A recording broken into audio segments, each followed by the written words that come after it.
Have you been wondering what the difference is between the Labour Party and the Peter Obi movement, also known as the Obidient movement? In this video, I will show you the difference between Obidient movement and the Labour Party. Stay tuned. Hello, beautiful people. Good morning, afternoon, evening, depending on when you are seeing this video. Welcome once again to Mind Bust TV. My name is Sigobaso Chris, also known as the Mind Bust CEO. Here, I am very passionate to see you understand the power of your mind, how it works, and how you can use it to create, build, and achieve your dreams. Why? Because success in life is a mindset. Therefore, do consider to click the subscribe button and the bell icon beside it so that you get notified each time we post a new video. Also, do well to click the like button so that the YouTube algorithm will understand what we do here and push our videos to a larger audience. And in a way, you are trying to support us achieve our dream. Having said that, let's go down to the business of the day. The youths of Nigeria, popularly known as the Obedients, have been holding rallies all over the country, just like what happened on Saturday. I've made a video on the rallies that took place on Saturday. I will put the link to that video in the description below. And the Obidient movement is gaining momentum every day. And I've come across a lot of questions around the internet. I've been asking what the difference between the Obidient movement and the Labour Party. In this video, I want to show you a video where a man explicitly differentiates between the Peter Obi support group, otherwise known as the Obidient movement, and the Labour Party. Olukolade formerly was working, if heard all he has said, was working for the APC. And now his wife, he left the APC and went to the Labour Party. He's currently the chairman of the Labour Party in Lagos State. But his wife is of the APC as we speak. So, and he has an accusation in his hands saying that the Obidient supporters or the Obidient group have said that they're accusing him that he's a mole and he's working for Tinubu. Why would you really ascertain or dissect this matter? Well, looking at the issues, imagine that Lagos is like a table. The contending factions, the contending issues is that there are two contending issues. Okay. The Labour Party wants to hold, protests, not protests, rallies, yes, in different parts of Lagos.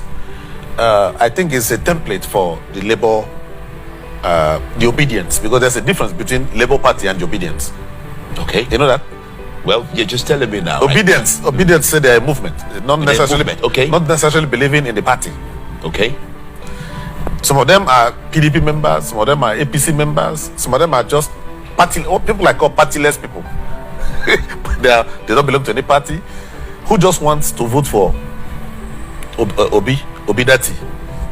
And that's all. They are not interested in Labour Party structures, and they want to hold because I think they have cells in Lagos, different cells. So they want to exist as cells. On the voting day, they just go there. So it's much more like a formless group. The other contending faction, to contending side, is Salako and his group, who have a structure called the Labour Party. They want to bring the Obedients, who are very resistant. Even Obi cannot control the Obedients. Yes, they told him, you are a candidate and we're going to vote for you. But any other thing, we don't care, because they are like people who are protesting against some. They're voting. In Nigeria, there's some set of people who vote, who don't actually vote for a candidate. They vote against candidates. We don't like these people, so we're voting this way. So it's not that they like him so much, but he happens to be maybe the better person compared to the other people who came out. So people vote against people, you know that? Okay. So yes, I don't want these people to win, so I'm voting this way. So we have a lot of that group of people among the Obedients. They are not like, people who are philosophers, who sit back, they're practical people. The Obedients are actually practical people from the way I saw them, from the way I see them. You see, the Labour Party under Salako wants to have them, wants to show maybe some strength in Lagos by having a unified rally where people can see that he's doing a great job. But what is transpiring after the differences is maybe propaganda. You never can tell where it's coming from. It could even come from the APC side, who wants a crack between the Labour Party system and then the Obedience. The Obedience don't even like the Labour Party, but they just like the candidate. So they're going there voting for a candidate, but this guy, Salako, wants to have a unified, rally. Again, he wants a rally that is unified under him so that he can be able to, to have security for the team. So that what happened during the NSAS will not happen. That's his thinking. So that's the basic position of the both groups. However, propaganda is beginning to creep in. You don't belong here. You are just Labour Party, but you are APC. You never can tell. That propaganda may be coming from the APC because the APC is very good in propaganda. Yes. What they did in 2014 till now, they just have to divide the LP, the Labour Party, because after APC in Lagos, most likely, if you see the young people, most of them who are in the universities who are home now, most of them are voting for, they may likely vote for Labour Party because they're not happy. So I think that's what is going on.